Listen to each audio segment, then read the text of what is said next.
चलें, अब आप लोगों का ये नेक्स्ट टॉपिक है इनर्शिया। इनर्शिया भी बड़ा मजे के, कौन से फिजिक्स वैसे ही ओवरऑल अगर आप तो एक मजे का सब्जेक्ट होता है।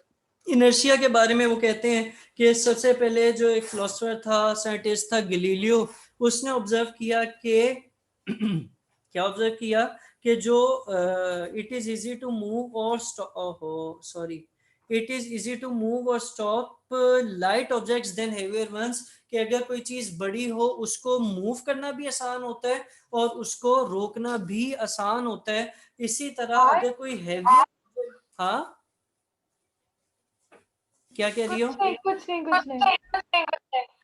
बीच में ना प्लीज किया करो, यूं मेरा सारी कंसंट्रेशन जो है वो कनेक्शन कट जाता है अल्लाह साइन से।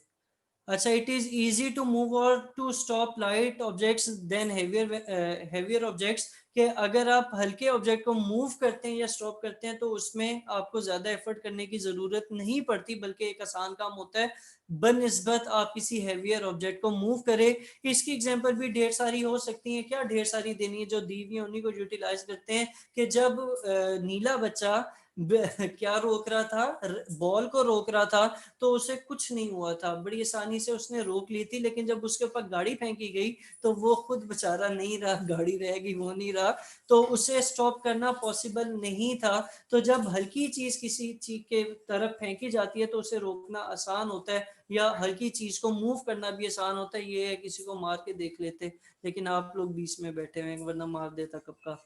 अच्छा, मैं बता रहा था कि अगर टिश्यू किसी को रोल करके मारेंगे तो वो लाइट वेट होता है, उससे रोकना या उसे फेंकना दोनों काम आसान है। लेकिन अगर आप इसी साइज का कोई बंटा ले लें या कोई और वेट ले लें इसी साइज का हो, लेकिन अगर वो बंटा हो तो उसे फेंकना और उसे रोकना दोनों काम मुश्किल हो सकते हैं, और अगर दोनों पे फोर्स सेम अप्लाई की जाए तो।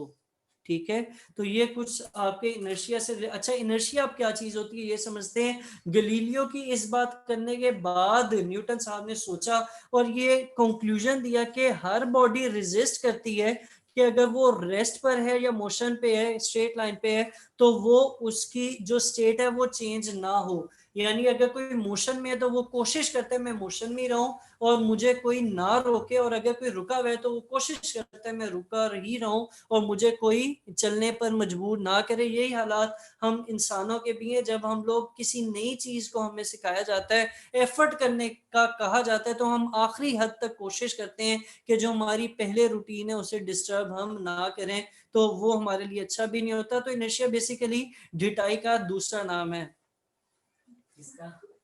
इनर्शिया ढिठाई का दूसरा नाम है। ही रिलेटेड द इनर्शिया। अच्छा, और ये ढिठाई किस चीज से डायरेक्टली प्रोपोर्शनल है? नलायकी से।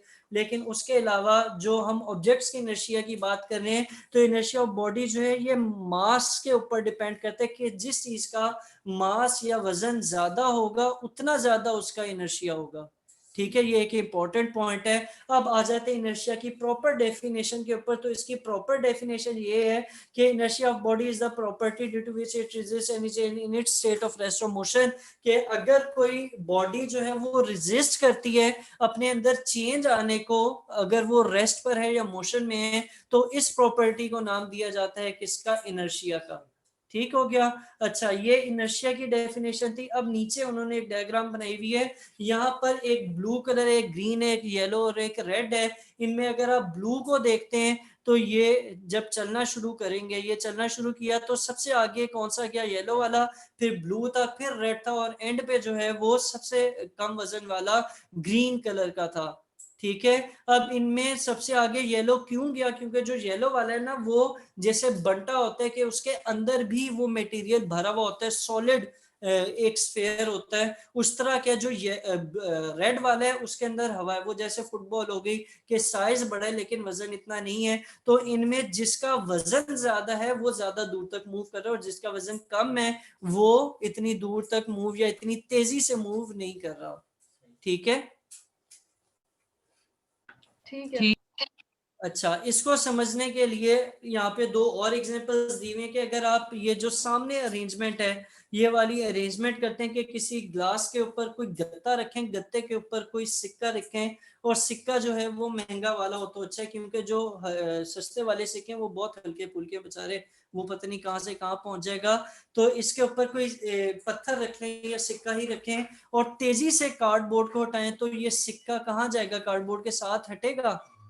अगर आप बहुत तेजी से हटाते हैं तो वो कार्डबोर्ड के साथ नहीं हटेगा बल्कि नीचे गिर जाएगा। क्यों? क्योंकि उसे एक फोर्स नीचे की तरफ खींच रही है, और उसकी कोशिश थी कि मैं ना मूव करूं, इसलिए जो है वो नीचे की तरफ गिर जाता है, फ्लाई अवे नहीं करता। इसी तरह दूसरी एग्जांपल में वो क्या करते हैं कि एक स्ट्रिप कागज के टुकड़े के ऊपर ढेर सारे सिक्के रखते हैं और तेजी से खींचते हैं तो वो कागज निकल आता है, लेकिन सिक्के अपनी जगह पर मौजूद रहते हैं। ठीक है, ठीक है। ठीक है। अगर अगर तेजी से खींचे और कागज पतला हो तो नहीं गिरेंगे। करके देख लेना, अभी मैं नहीं करवा सकता, लेकिन आप लोग करके देख लीजिएगा। अगर किसी को खास वक्त चाहिए तो वो खास वक्त में मुझसे रब्ता करे कि सर ये मैंने एक्सपेरिमेंट किया था, ये नहीं हो सका, तो आप मुझसे सुबह मिल लीजिएगा 11 साढ़े 11 बजे में गर्मी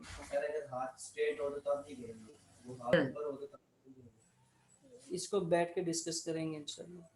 ठीक है, अच्छा मजाक अपनी जगह, इनर्शिया में समझने में कोई मसला, एक्सपेरिमेंट की बात नहीं कर रहा हूँ। नहीं है।